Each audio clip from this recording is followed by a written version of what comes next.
Services के founder विजय मंत्री हमारे साथ हैं। मंत्री जी, बहुत शुक्रिया आपका समय देने के लिए, स्वागत है आप। सर, कैसी सिचुएशन आप देख रहे हैं बाजार में? क्योंकि ले दे के मामला यही था कि बाकी चीजें एक तरफ, अर्निंग्स एक तरफ, अभी शुरुआत में कोई खास एक्साइटमेंट तो बिल्ड नहीं हो रही है। क्या आपको लगता है कि बाजार में थोड़ा कॉशियस रहना चाहिए अभी?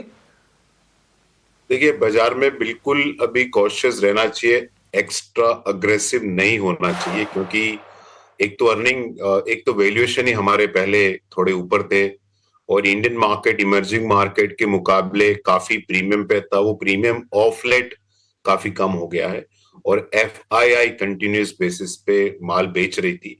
और उसका रीजन एक तो डोमेस्टिक वैल्यूएशन था, दूसरा जो करेंसी डेप्रिशिएट हो रहा था, और तीसरा उनको अलग मार्केट काफी अच्छे लग रहे थे। उसके ऊपर थोड़ा बात करूंगा मैं। तो मेन रीजन मेरे को लगता है कि अर्निंग इतना रोबस्ट अर्निंग हुआ नहीं है, और उसके ऊपर जो जियो पॉलिटिक की वजह से सेंटिमेंट काफी खराब हो गए। तो सब डरे हुए, सपोज आपका पैसा कहीं बाहर लगा हुआ होता है ऐसे माहौल में और बड़े चैलेंज होते, तो आप भी क्या करते? आप भी अपना पैसा निकालने की कोशिश करते।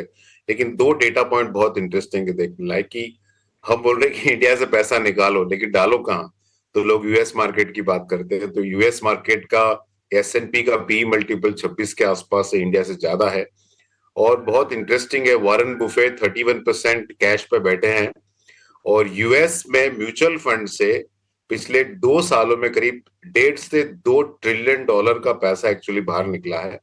और वो पैसा इक्विटी और हाइब्रिड से निकल के डेट म्यूचुअल फंड की तरफ आया है, बॉन्ड फंड में आया है, मनी मार्केट फंड के अंदर आया है। तो even that market which is creating all kind of problem, वहां भी domestic investor, one of the biggest investor, is thinking very very differently. तो मेरे हिसाब से इंडिया में स्ट्रक्चरल चैलेंज नहीं है, लेकिन यस, अर्निंग का चैलेंज रहेगा, और अगले 3-6 महीने में ऐसा ही रहने लगता है, हमको बाजार ऐसा ही रहता हुआ लगता है।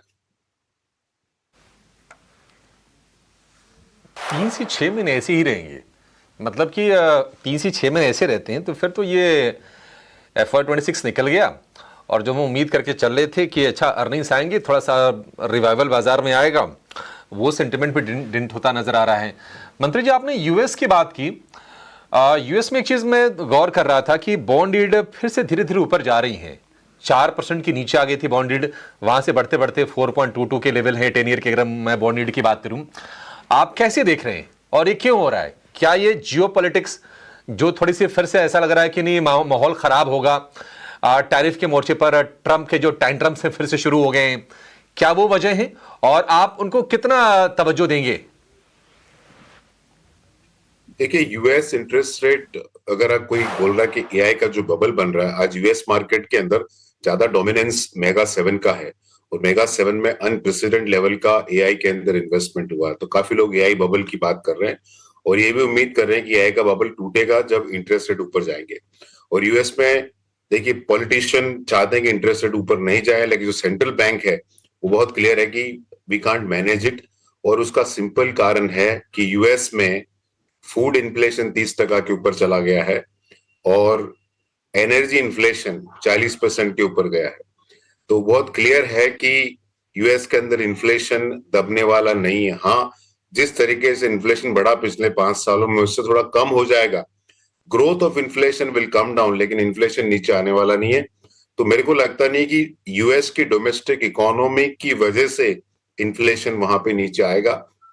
हाँ, ऐसा ट्रम्प जैसे, वेनेजुएला जैसे कुछ चीज कर सकता है जो किसी की समझ के या किसी के भी थ्योरी में फिट नहीं बैठता है, तो वो नहीं कर पाया। तो बेसिक इकोनॉमिक की देखें तो यूएस के अंदर इंटरेस्ट रेट ऊपर जाएगा ही जाएगा, मतलब उसको रोकना बहुत इम्पॉसिबल है। क्योंकि आप टैरिफ लगा रहे हैं तो डोमेस्टिक जो चीजें यूएस कंज्यूमर खरीद रहा है उसके दाम बढ़ेंगे, या फिर आप डोमेस्टिक प्रोड्यूस करो तो आपका जो पहले reference point India, China, Vietnam ये कंट्री थी, अभी रेफरेंस पॉइंट आपका डोमेस्टिक कॉस्ट हो जाएगा। तो यस, यूएस में इंटरेस्ट रेट ऊपर जाएगा, उसका यूएस मार्केट पे इम्पैक्ट पड़ेगा, और उसका हो सकता है थोड़ा बहुत इम्पैक्ट इमर्जिंग मार्केट पे पड़े इन द बिगनिंग।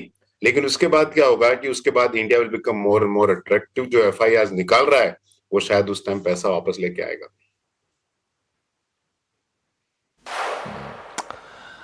सर, एक और सवाल, बजट नजदीक है और बजट से उम्मीदें हमेशा की तरह होती हैं। हालांकि हमने पिछले 4-5 साल में तो बाजार में ये ट्रेंड देख लिया कि बजट को लेकर बाजार में कोई ऐसा बहुत उत्साह का माहौल बिल्ड नहीं होता है और लोगों को अंदाजा कहीं ना कहीं हो जाता है कि अच्छा ठीक है, जो लास्ट ईयर में जो खर्चे थे 5-10% इधर उधर करके सरकार फिर से वो डॉक्यूमेंट अपना सामने रख देगी। आप जरा बताइए सर कि बजट को लेकर आप कितने उत्साहित हैं और बजट को ध्यान में रखकर बाजार में किस तरह से पोजीशन करने की आप सलाह देंगे? देखिए, बजट में देखिए बहुत बड़ा होता है टैक्सेस का, डायरेक्ट टैक्सेस और इनडायरेक्ट टैक्सेस। तो इनडायरेक्ट टैक्सेस का बहुत बड़ा पूरा जीएसटी काउंसिल के पास चला गया, तो वो तो यूनियन गवर्नमेंट का वन वे नहीं है। यूनियन गवर्नमेंट के हाथ में खाली अभी कस्टम ड्यूटी और इनकम टैक्स है, और वहां मुझे लगता है बहुत बड़ी रियायत पिछले बजट के अंदर दे दी गई है। तो वहां मुझे लगता नहीं कि थोड़ा बहुत ट्वीकिंग हो सकता और कुछ नहीं। तो मार्केट ये एज्यूम करके चल रहा है कि no news is the good news, क्योंकि अब हम सबको मालूम है कि जब एसटीटी लागू किया गया था तो ये कह के लिया गया कि भाई long term capital gain taxable नहीं है, लेकिन अभी एसटीटी भी है, स्टैम्प ड्यूटी भी है और लॉन्ग टर्म कैपिटल गेन भी है। तो मुझे लगता है कि इक्विटीज में tax unnecessarily very very high. तो अगर आपको कुछ बाजार में कुछ इम्पैक्ट क्रिएट करवाना है तो आपको definitely long term capital gain कम करना पड़ेगा, तो ही बाजार में कुछ लोगों का मन में वापस ये आएगा कि हमको इक्विटी में वापस पैसा डालना चाहिए। क्योंकि इस साल तो इफेक्टिवली लोगों का 2000 अगर आप 25-26 देखें तो इफेक्टिवली ढंग का पैसा लोगों का बना नहीं है, तो सरकार को लॉन्ग टर्म कैपिटल गेन भी कहां से आएगा। तो बाजार को अगर मैं टैक्सेशन में कुछ करे तो उसको देख सकता है। उसके अलावा लोग ये भी देखना चाहेंगे कि गवर्नमेंट अपना पैसा कहाँ खर्च कर रही है, क्या वो मेक इन इंडिया को और वायबल बनाने की कोशिश कर रही है। और मुझे लगता है कि काफी चीजें बिलो सरफेस हो रही है इंडिया में, वो बहुत अच्छी है। अगर आप जेन्युइन इनोवेटर से बात करेंगे, काफी लोगों से बात करेंगे, तो भले ऑप्टिमिस्टिक है। भले यूएस का थोड़ा उनके ऊपर टेंशन है कि यूएस में जो एक्सपोर्ट है उसके ऊपर चैलेंजेस है, उसके बियॉन्ड डोमेस्टिक इकोनॉमी कोई बड़ा चैलेंज मुझे नहीं लगता है।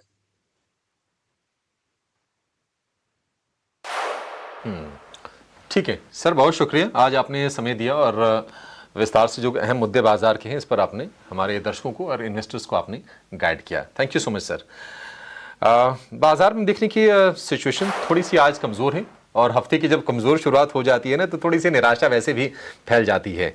आप देखेंगे निफ्टी करीब करीब 165 अंक नीचे है और निफ्टी बैंक की बात करें तो करीब करीब 400 अंकों के आसपास की गिरावट आप निफ्टी बैंक में देखेंगे और एडवांस डिक्लाइन का रेशियो भी कमज़ोर है। Wipro, ICC bank, Tata motor, Reliance, Cipla, मतलब बड़े बड़े जो शेयर हैं नतीजे तमाम कंपनीज के आए और उन नतीजों का बाजार में आज कोई उत्साह नहीं देख रहे हैं। टेक महिंद्रा इकलौता शेयर है जहां पर हम देख रहे हैं कि नतीजों के बाद बाइंग हो रही है, लगभग 3% ऊपर शेयर है और निफ्टी का सेकंड टॉप मोस्ट गेनर है इंटरग्लोब एविएशन के बाद।